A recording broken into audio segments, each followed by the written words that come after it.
जाएगी, जिसपे 10,000 है उसकी हो जाएगी, जिसपे 1 लाख है, 1 करोड़ है, 1 अरब है, उसको जिसकी कोई काउंटिंग ही नहीं है, अथाह संपत्ति है, उसे खुद ही मालूम नहीं है, तो अतुलित बल था। हनुमान जी के बल हनुमान जी को स्वयं पता था। लंका पार करते समय निज निज बल सब काउन भागा, पार जाय कर संशय राधा। अपने अपने बल का सभी बखान कर रहे हैं, लेकिन पार जाने की बात कोई नहीं कह रहा।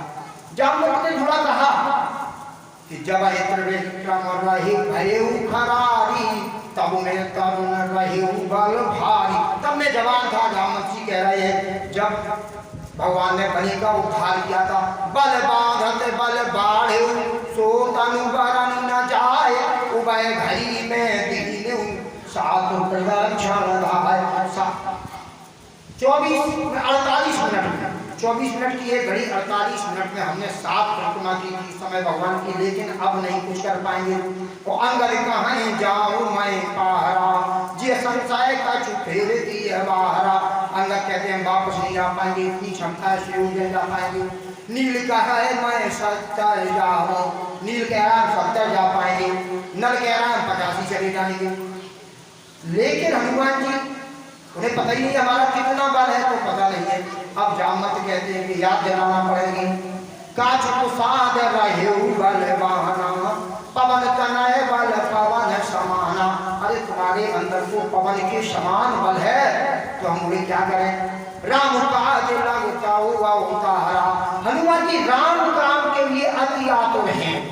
राम काज कीने नाम होए कहाँ विश्राम।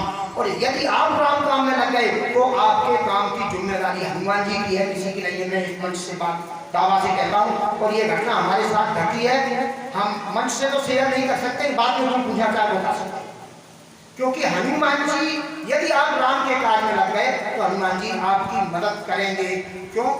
जैसे ही सुना कि राम काज उतारा, सुनते भय पर्वताकारा, विशाल शरीर बना लिया। अब क्या करते हैं हनुमान जी कहते हैं जामवंत मैं पूछूं कोई उचित सिखावन दीजिए, बताइए हम क्या करें। हनुमान जी जामवंत कहते हैं इतना करे तात तुम जाई, सीता देख कहे सो दयाई।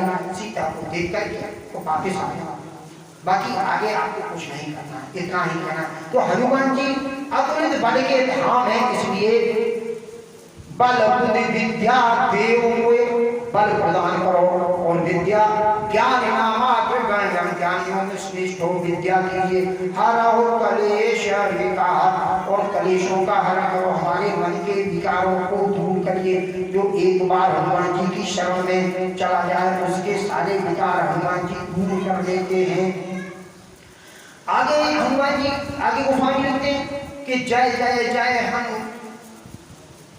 करो के पार गुरुदेव की नाही, गुरुदेव की तरह आप कृपा कीजिए। जय हनुमान ज्ञान गुण सागर, जय कपीश के लोग उजागर। हनुमान जी ज्ञान का भंडार है, ज्ञान का सागर है, अथाह ज्ञान है। पूरा सुंदर कांड इस श्लोक में हो जाता है। अतुलित बल धामम स्वर्ण शैलावदेहम, धनुर्धर किसानम ज्ञान नामात्र गण्यम, सकल गुण निधानम वानराणाम भीषम, रघुपति भक्तम वातजातम नमामि। कभी जब समय लगेगा आपको सुनाएंगे पूरा सुंदर कांड की व्याख्या इस दुहा के अंतर्गत आ जाएगी। अब हनुमान जी ज्ञान के धाम है। कंचन बरन विराज सुवेशा, कानन कुंडल कुंचित केशा। हनुमान जी कंचन के समान है। कंचन माने सोने जैसे, कई जगह लिखा है।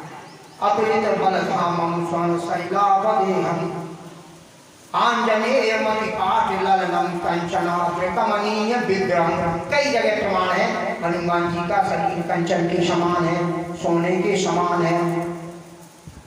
सोने के समान है तो हनुमान राम जी को, राम जी ने जानकी जी के लिए इसीलिए हनुमान जी को भेजा कि हनुमान जी सोने के समान है।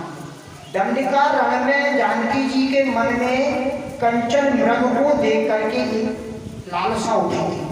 हालांकि सभी लोग जानते हैं वो जानकी जी प्रतिबिंब है, ये हम सब जानते हैं। निज प्रतिबिंब राग कहाँ सीता, सोई सुशील प्रतिनेम पुनीता। गोस्वामी ने लिखा है परम रुचिर यही की मृगशाला। मृगशाला ये रामचरितमानस में लिखा है कि आनव चरण कहत वैदेही, चरण लेके आइए।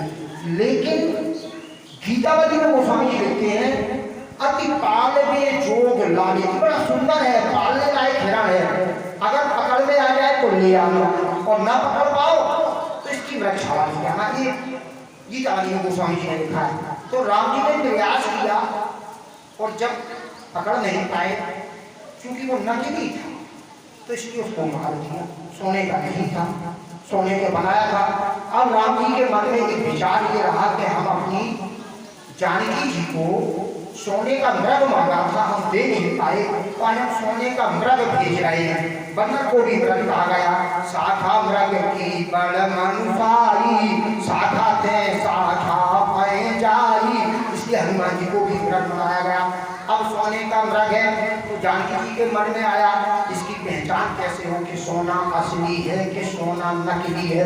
वो तो नकली था, आपने मार दिया, असली सोने की पहचान क्या? या सभी माताएं बहनें बैठी हैं, बेटियां बैठी हैं। अब असली सोना आप सभी लोग जानते हैं कैसे देखा जाता है। असली सोना आग में तपाया जाता है, तो असली सोना कैसे तपे? जब आग लगे, तो लंका में जब आग लगी तो असली सोने की परख हो गई, नकली सोना तो जल गया। रावण की लंका में दीवारें सोने की, छत सोने की, फर्श सोने का, बाथरूम सोने की, रसोई सोने की। फिर जलने के जल क्यों गया कि उस सोने की लंका के अंदर कौन बैठा है? रावण बैठा है। रावण माने अहंकार बैठा है। और जब हम लोग अपने यहाँ सोना इकट्ठा कर लें, सोने का मतलब द्रव्य से ही है, क्योंकि कभी सोना आकलन रहा होगा, आज मुद्रा आकलन हो गई है, तो अलग अलग विषय बदलते रहते हैं। कभी बल का आकलन हाथी था, आज बल का आकलन घोड़ा है, आज हाथ शक्ति होती है, हॉर्स पावर की मोटर है, इतने हॉर्स पावर की गाड़ी है। एक जमाने में बल का आकलन हाथी का, बोले सुग्रीव में इतने हाथी का बल, बोले दुशासन में 10,000 हाथियों का बल था। किसी कवि ने लिखा 10 सहस्त्र गज बल थक्यो घट्यो न 10 गज चीर, 10 गज चीर नहीं घटा, 10,000 हाथियों का बल घट गया। तो इसी तरह उस समय आप मतलब आपकी समृद्धता की गणना सोने से थी। और वो सोना का मालिक जब अहंकार बन जाएगा तो उस सोने को जलना है। आज भी हमारा उन स्वर्णकारों से, उन स्वर्ण के जो स्वर्णपति हैं, जो धनपति हैं, जो कुबेर हैं, उनसे एक ही विनम्र निवेदन है कि अपने धन को रख करके इतने विनम्र बन जाना, अपने हृदय में राम जी का निवास बन जाना।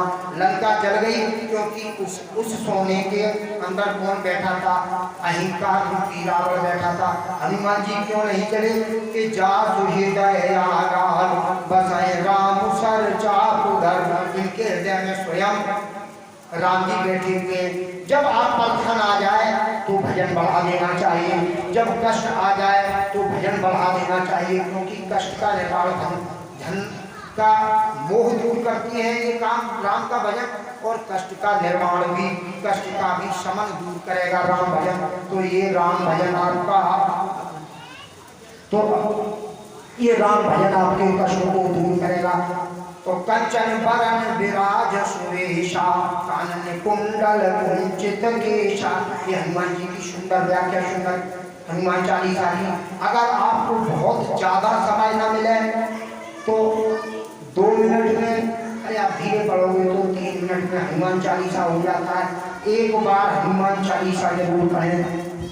अच्छा है हनुमान जी के सामने पढ़े, दीपक जला के पढ़े, न सामने पढ़ पाओ घर में पढ़ लो, नहा के पढ़ लो, बिना नहा के पढ़ लो, सुबह पढ़ लो, शाम पढ़ लो, दोपहर पढ़ लो। बैठ के नहीं पढ़ पाओ, लेट के पढ़ पाओ, बुढ़ापे में पैर में दर्द आ जाए, बैठ के खड़े होके कुर्सी पे कैसे भी पढ़ लो, ये व्यर्थ नहीं जाएगा। हनुमान चालीसा का पाठ जरूर करें। अच्छा तो ये सुंदरकांड का करें, न करें तो हनुमान चालीसा। एक दिन हम मुरारी बापू की कथा सुन रहे थे, उन्होंने बताया चारों वेदों का सार उपनिषद, चारों वेदों का सार उपनिषद है। वेदों की भाषा इतनी कठिन है कि हम लोग तो हिंदी के विद्यार्थी हैं, हिंदी में हिंदी में पीएचडी, जो लोग संस्कृत के विद्यार्थी हैं और जिन्होंने वेदों का अध्ययन नहीं किया, वो सामान्य संस्कृत की एमए किया है, जैसे यूनिवर्सिटी जो एमए कराती है, वेद विद्यालय में नहीं पढ़े हैं, तो वेदों का अर्थ नहीं निकाल पाए।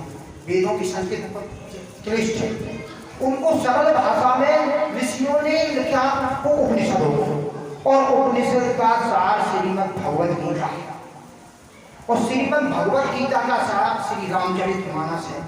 अब रामचरितमानस का समय नहीं पढ़ने के लिए बहुत से लोग व्यस्त रहते हैं, तो फिर उसका सार सुंदरकांड है।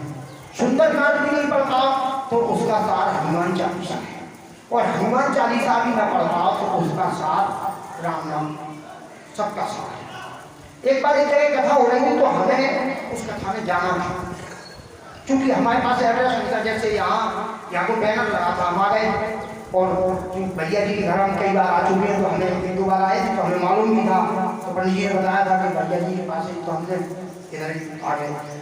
अब हम आ गए तो कुछ लोग ताश खेल रहे थे, हमने देखा कि आगे कथा हो रही है, कथा हाँ होते रहिए आगे गति में चले जाओ, आप नहीं गए। अरे ये तो फालतू लोगों के काम है, जिन पे काम नहीं है बेराना कथा सुनते हैं, हमने आप पे अरे हम पे बहुत काम हो गया, हम ताश ही खेल रहे हैं। तो अब उनके लिए ताश महत्वपूर्ण काम है, राम कथा काम। एक और हम अपना संस्मरण सुनाते हैं। हमारी धर्म पत्नी का ये पित्ती की थैली में पथरी थी, उसका ऑपरेशन हुआ। हालांकि मंच से व्यक्तिगत कथा नहीं कहना चाहिए, लेकिन एक प्रसंग आ गया इसकी सुना रहे हैं। तो हमने अपनी पत्नी का एक ऑपरेशन पेटावा में हॉस्पिटल है, JK hospital, doctor Manoj Yadav के यहाँ फरकाबाद में कराया। ऑपरेशन के बाद एक दिन बाद वो दूसरे दिन उसमें आए विजिट में, तो हम जिस रूम में ठहरे थे तो स्पेशल बार दिया था, तो उन्होंने देखा रामचरितमानस पढ़ रहे थे ऐसे। तो उन्हें जब वो आए तो हमने खड़े हुए उसके बाद वो बैग में क्या पढ़ रहे हैं, हमने कहा साहब ये टाइम काट रहे हैं, पढ़ना क्या है, फिर भी अभी के रामचरितमानस पढ़ रहे हैं। बोले यही सही है कामयाब, बाकी जीवन में हम टाइम काट रहे हैं, जितनी देर हम रामचरितमानस पढ़ रहे हैं, गीता पढ़ रहे हैं, सत्संग सुन रहे हैं, यही हमारा काम है, बाकी सब हमारा फालतू का काम है। बाकी काम तो दुनिया के सब जीव करते हैं। 4 चीजें तो हर जीव 84 लाख योनियों में करता है, भय, आहार, निद्रा, ये सभी जीवों का काम है, ये सभी करते हैं। आपको इन 4 से ऊपर करना, भोजन करना है, कमाना है। अरे भोजन के लिए वो भी श्रम करते हैं जीव, आप भी करते हो। आपको नौकरी मिल गई, आप मास्टर हो गए, आप प्रोफेसर हो गए, आप क्लर्क हो गए, आप डीएम बन गए, एसडीएम बन गए, एसपी बन गए, आपने दुकान कर ली, बिजनेस कर ली, खेती कर ली, जीव को पालने के लिए कुछ तो करना ही पड़ेगा। अरे कुछ नहीं मिला तो डाकू हो गए, कुछ नहीं मिला चोरी की। पेट भरने के लिए कुछ ना कुछ तो शाम तक ले जाना पड़ेगा बच्चों को। वाल्मीकि बेचारा चोरी करता था, लेकिन सदगुरु मिला तो वो इतना महान बन गया, इतना महान बन गया कि उसकी बातें क्या है, उल्टा नाम जपा जग जाना, वाल्मीकि भाई ब्रह्म समाना। तो ये जो काम हम कर रहे हैं वो काम कार्य नहीं है, हमारे जीवन का काम यही है, जितना हम राम कथा में, भगवान के स्मरण में, भगवान के नाम में जितना समय हम व्यतीत कर दें, वही हमारा काम है। एक बात बड़ी निश्चित है कि 3 चीजें हमारे जीवन में साथ जाएंगी, चौथी चीज नहीं जाएगी। आप गांठ बांध के 3 चीजें कौन कौन सी साथ जाएंगी? पहली वो कि आपने किसी के साथ परोपकार, भले धोखे में हो गया, आप नहीं जानते, और वो जो धोखे में परोपकार हुआ है वो पक्का साथ जाएगा, क्योंकि आपको पता ही नहीं जो साथ जाने वाला परोपकार है वो आपने धोखे में कहीं भी कर दिया है, साथ जाएगा। गोस्वामी जी ने लिखा भी है मानस में कि परहित बस जिनके मन माही, तिनको जग कछु दुर्लभ नाही। परोपकार में आपने जो काम किया वो आपके साथ है। दूसरा क्या जाएगा? आपने दान किया, दान आपने जाने अनजाने जब किया हो, हम कहीं भी किया हो, वो आपके साथ किया चला जाएगा। फिर 4 पद धर्म के कल में एक प्रधान, धर्म के 4 पद है, सत्य, तप, दया, दान। तप अब हो नहीं सकता इस देह से, क्योंकि हम लोगों का शरीर जो है अन्नमय कोश है, हम जितना खाएंगे तभी कुछ कर पाएंगे, तो अन्नमय शरीर में तप होना कठिन है, लेकिन जितना हो जाए उतना ठीक है। आपने व्रत रहा, ये तप, एकादशी का व्रत तप है, कोई और काम कर रहे हैं तो तप है, जाप कर रहे हैं, तीर्थ यात्रा में गिरिराज जी की परिक्रमा लगाया है, चित्रकूट की परिक्रमा लगाई, आपका तप है। आप सुबह 4 बजे जब के स्नान करते हैं, सर्दी में लोग रजाई नहीं छोड़ा, फिर मंदिर में आके हनुमान जी का दर्शन कर रहे हैं, तो आपका तप या दया, प्राणी मात्र पर दया कर देना, ये जीवों के प्रति दया, ये दया है। और सत्य अब कलयुग में संभव नहीं। राजा हरिश्चंद्र ही कह रहे थे महाराज सत्य की ऐसी परीक्षा ली है, अब मत लेना, नहीं आदमी टूट जाएगा, ऐसी परीक्षा कोई दे नहीं पाएगा। केवल दान एक ऐसी चीज है कि अगर हमारी 100 रुपए कमाई है तो 10 रुपए दान कर देना चाहिए। और ये बात हम मंच से कहते हैं, करते भी हैं, हम जहाँ भी जाते हैं, और हमें जो भी हम आपको विदाई दक्षिणा नहीं कहते इसे, क्योंकि हम क्षत्रिय हैं तो दक्षिणा विदाई तो है नहीं, लेकिन हमारा पारिश्रमिक जरूर हम उसको कहते हैं, मजदूरी कह लेते हैं, जो भी मिलती है उसको 10% हम उसी स्थान पे, अगर कोई गृहस्थ करा रहा है तो मंदिर पर, मंदिर करा रहा है तो मंदिर को कर देना चाहिए, वो कर देना, चाहे जितना हो उसका 10वां हिस्सा आपको निकाल देना चाहिए, जान जाना। तीसरा, आपके साथ आपने जितना नाम लिया है, नाम जब आपके साथ जाएगा, क्योंकि ये पूरी मीराबाई ने अपने भजन में कही है, पायो जी मैंने नाम रतन धन पायो, वस्तु अमोलक दी मेरे सतगुरु के पाप अपनाओ, जन्म जन्म की पूंजी पाई, जग में सभी खुआ, जन्म जन्मांतर की जो पूंजी है इकट्ठी हुई है, एक जन्म की नहीं, ये कई जन्मों की।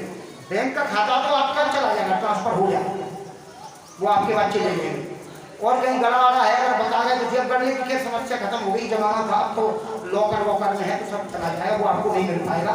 और बच्चा कहीं अच्छे निकल गए तो आपके पास रखा रहेगा नाम के लिए, बच्चे खराब निकल गए तो छुड़ा लेंगे, और बच्चे अगर सही है तो वो कैसे मांगेंगे, बोले पापा एक कमरा ऊपर बन जा तो ठीक है, अब 4 महीना की पेंशन हो गई, 2 लाख रुपया हो गए, तो अब पापा क्या करें, ठीक है निकाल लें, 2 बार सोचेंगे तो निकाल लो। ये तो अच्छे लोगों की तसल्ली, जिनके बच्चे बहुत अच्छे हैं, और जिनके दबाव में कह रहे हैं कि नहीं, सभी आप देखेंगे छुड़ा ही होंगे समझ लिया, पर हमारे तो घर में दूसरों का है, तो ये कुछ नहीं जाने वाला। राम नाम आपसे कोई नहीं छुड़ाएगा, कोई जाएगा नहीं, आपको अंधेरे में बैठ के चुपचाप राम नाम जपे, राम नाम आपके साथ जाएगा। ये केवल एक चीज है जो साथ जाने वाली है, बाकी कुछ नहीं जाएगा। इसलिए जितना हो सके जीवन में कथा कराने का उद्देश्य भी केवल यही मात्र होता है, एक मात्र सारे चीजों का विकल्प। दुनिया के जितने संत महात्मा सब यही कहते हैं, सब कर मन भगनाए करिए राम पद पंकज मेरा, केवल राम जी के चरणों में स्नेह, राम जी के चरणों में प्रेम, यही एक है। और इसका एक और सरल सूत्र है, वो हम आपको बताएंगे, फिर कभी बीच में भी चल रहा प्रसंग एक दिन आएंगे। गोस्वामी जी ने प्रत्येक कांड के बाद में फलश्रुति लिखी है दोहा के रूप में, कि इस दुआ को पढ़ने से आपको क्या, इस कांड को पढ़ने से क्या लाभ है। अयोध्या कांड के लास्ट में जो फलश्रुति में सोठा लिखा गया कि भरत चरित करिने तुलसी के सागर सुनाए, सिय राम पद प्रेम अवस होय भव रस विरत।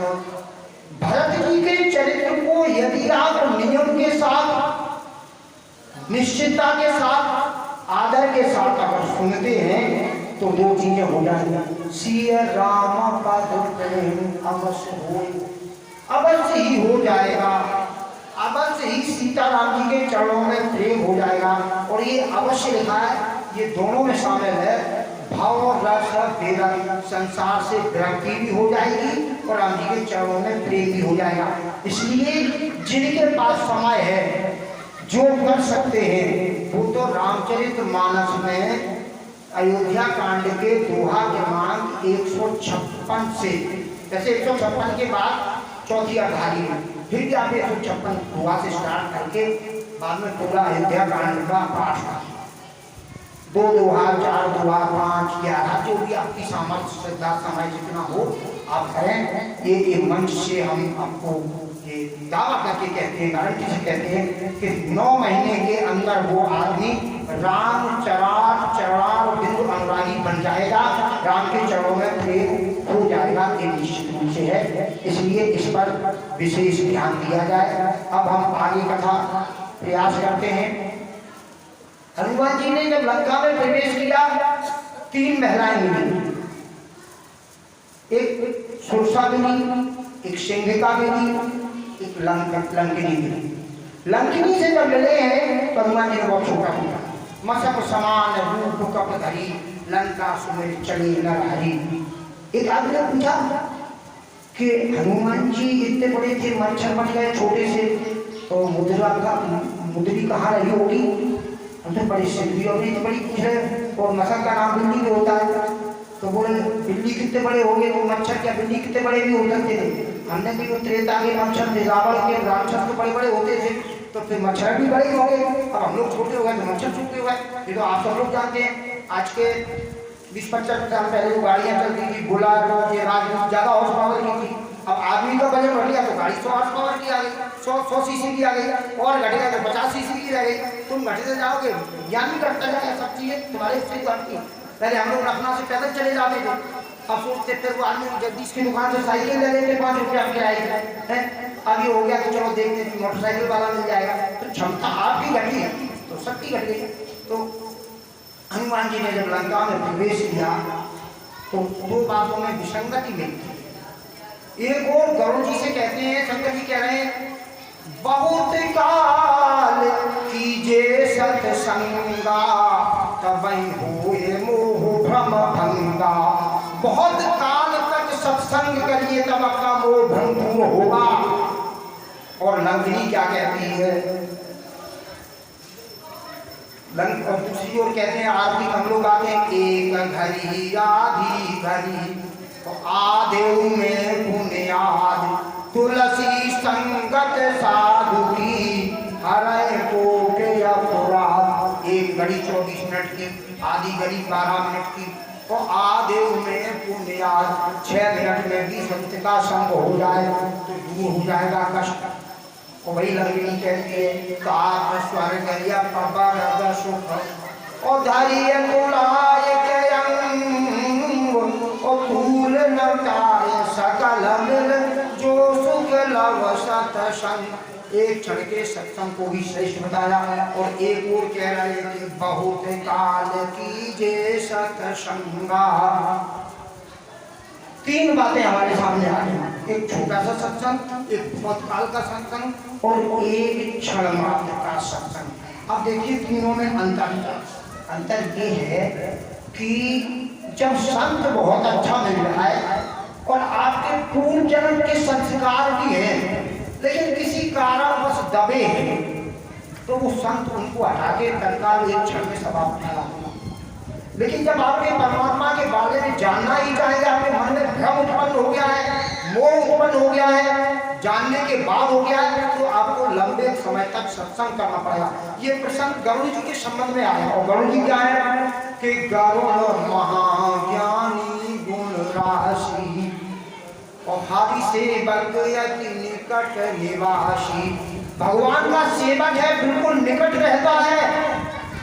और उस गरुड़ महाज्ञानी, ज्ञानी नहीं महाज्ञानी गुण राशि है, और उन गरुड़ के मन में वो हो गया। तो ये प्रसन्न शंकर जी गरुड़ जी से कह रहे हैं पार्वती वाले कि गरुड़ को मोह हो गया, तो इनका मोह कैसे दूर हो? क्यों? इनको अभिमान है, और अभिमान का मोह तभी दूर होगा जब वो बहुत लंबे काल का समय सत्संग करे। तो बहुत काल की जय सत्संगा, तब गरुड़ जी को कालभूषण जी के पास भेजा गया। कथा का तारतम्य यहाँ नहीं कहता है, कथा की शिक्षा ये कहती है कि आप कितने ही बड़े पद पर आसीन हो जाएं, कितने भी बड़े विद्वान हो जाए, संत कितने भी छोटी श्रेणी का हो, आपको अगर अभिमान हो गया है तो उसके पास जाना ही पड़ेगा।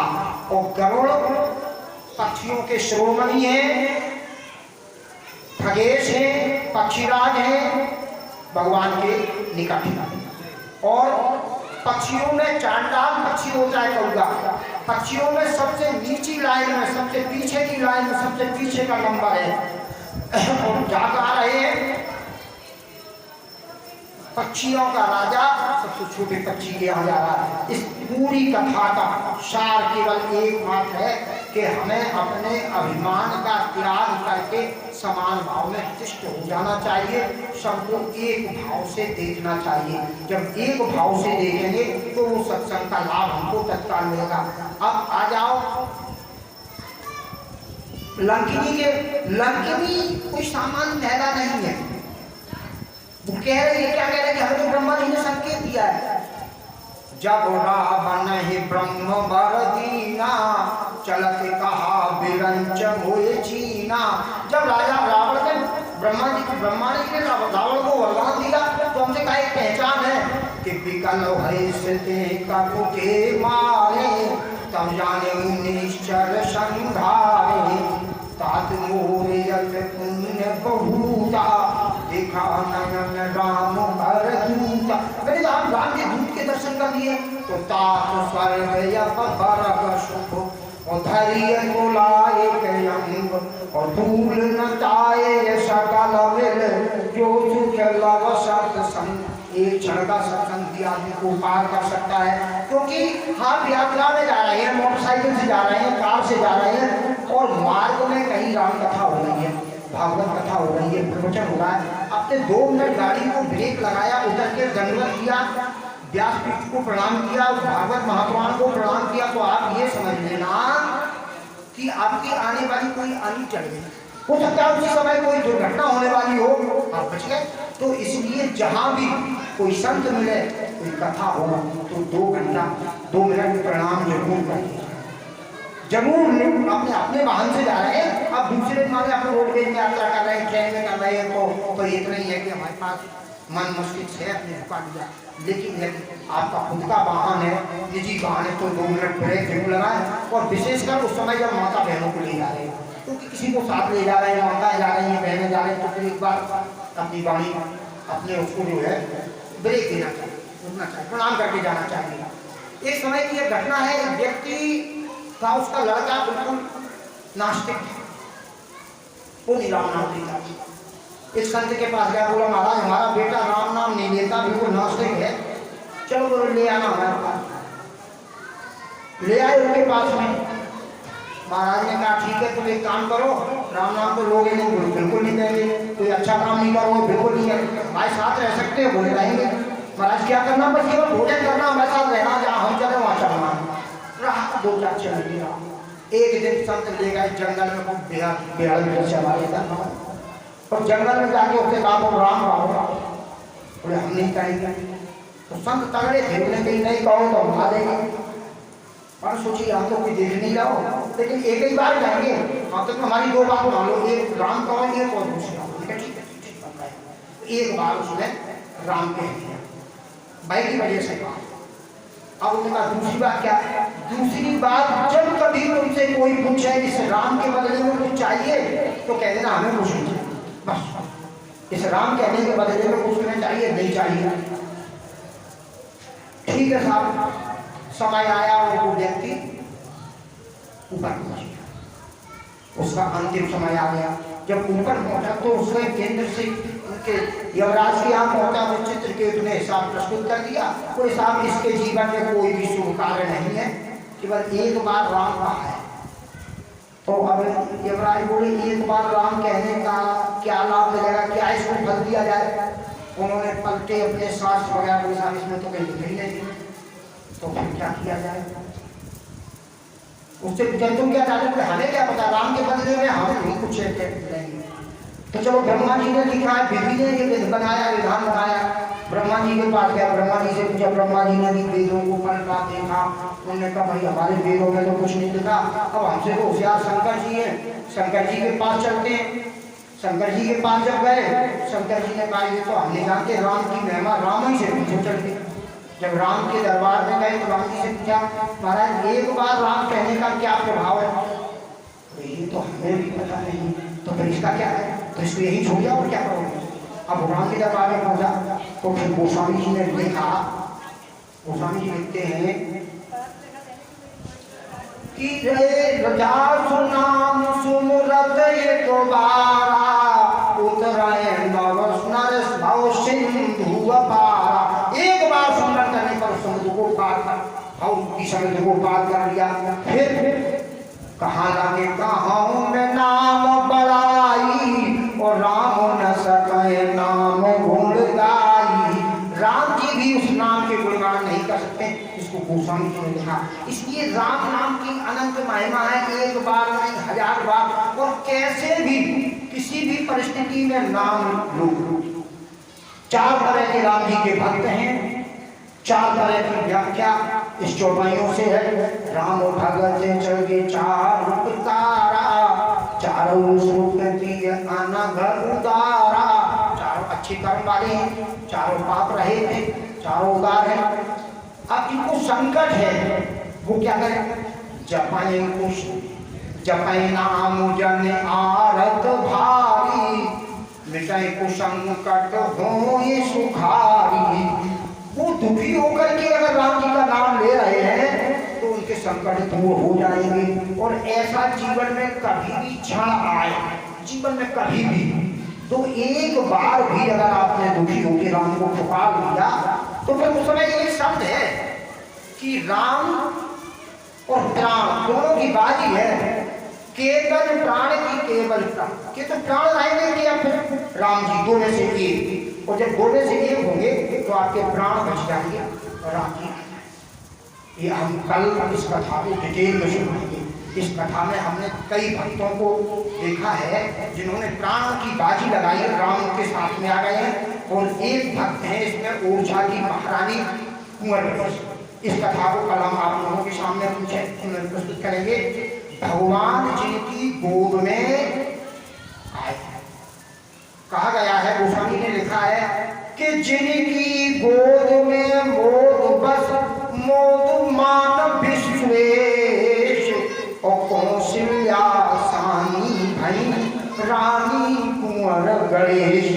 कुंवर गणेश महारानी जो है मधुकर साथी राजा महाराज की रानी राम जी को अपनी गोद में लाई थी और अयोध्या से ओरछा तक पैदल गई थी। हम रथ में नहीं बैठी, घोड़े पे नहीं बैठी, हाथी पे नहीं बैठी, बड़ा जबरदस्त प्रमाण है इनका। तो ऐसी कई घटनाएं हैं भक्तमाल की जो हम आपको सुनाएंगे। दूसरा एक निवेदन और आप लोगों से है, एक कथा हमने प्रारंभ में कही थी, बाली की कथा। एक बात हम कहना चाहते हैं